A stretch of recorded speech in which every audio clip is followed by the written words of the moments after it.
Welcome, everyone. And I do now, I wanted you to think about how Black Power and nonviolent resistance, these two different civil rights movements, were similar and different. What do they have in common? What are their major differences?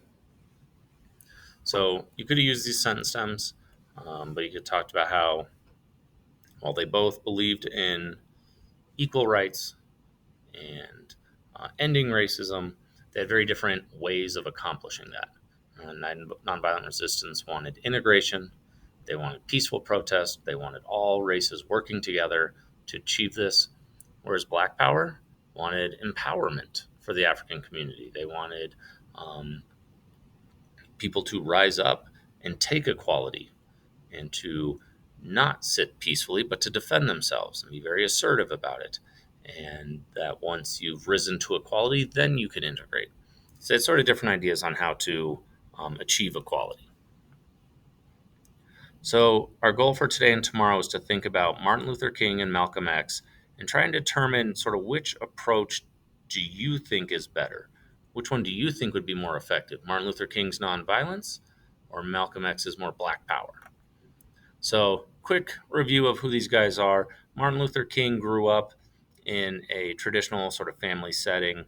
He had a lot of support from his father and his mother, that he had sort of a supportive family. He was well educated. He went to school. He went to a historically black college.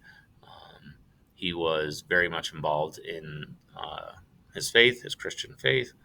He was a preacher, so he was supported within his religious community as well. He was a very emotional speaker. As you listen to him talk, those quotes you read from him, he's very much like speaking from the heart. Right? You can hear it in his voice and the way he talks. And he pushed this idea of nonviolence resistance, the peaceful protester, that you aren't going to fight back. And because of that, you're always going to have the moral high ground. You're going to look better. You're going to be able to show to the world that your views are the correct ones with your peaceful protest. And once people start working together, equality will happen. And he was very famous across the country, protesting, pushing for civil action and change, until he was assassinated. He was at a hotel, standing on the balcony, and he was shot and killed. This was towards the end of the 1960s. There's some pictures of Martin Luther King. You've probably seen lots of them throughout your life. We're going to listen to a speech of his. As you listen, you can respond on the Pear Deck. What are your reactions? What does this make you think? What does this make you feel? Um, what's going through your head as you listen to the speech? Malcolm X faced a very different sort of story. He had a very troubled childhood. His dad was killed by the KKK. His mom went to prison. So he struggled in poverty growing up. He did not have much education. He dropped out of school. He did not go to college. He ended up in prison, but he was very intelligent and he was educated himself. He was self-educated man.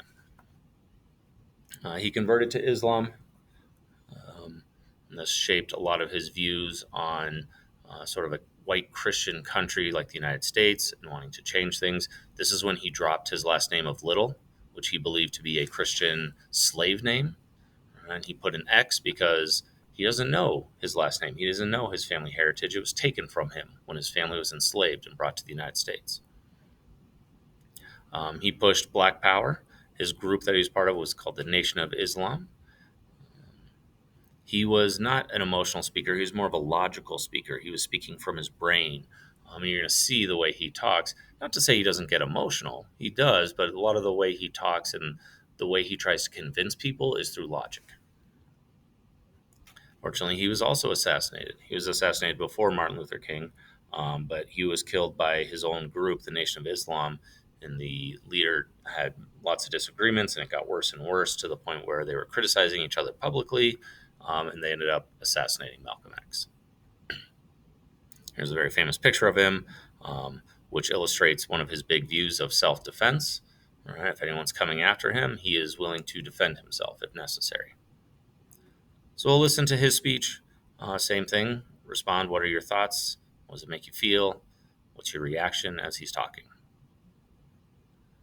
So today our goal is to read about these two guys and try to create a Venn diagram, um, comparing and contrasting the two. What similarities do they have? What differences?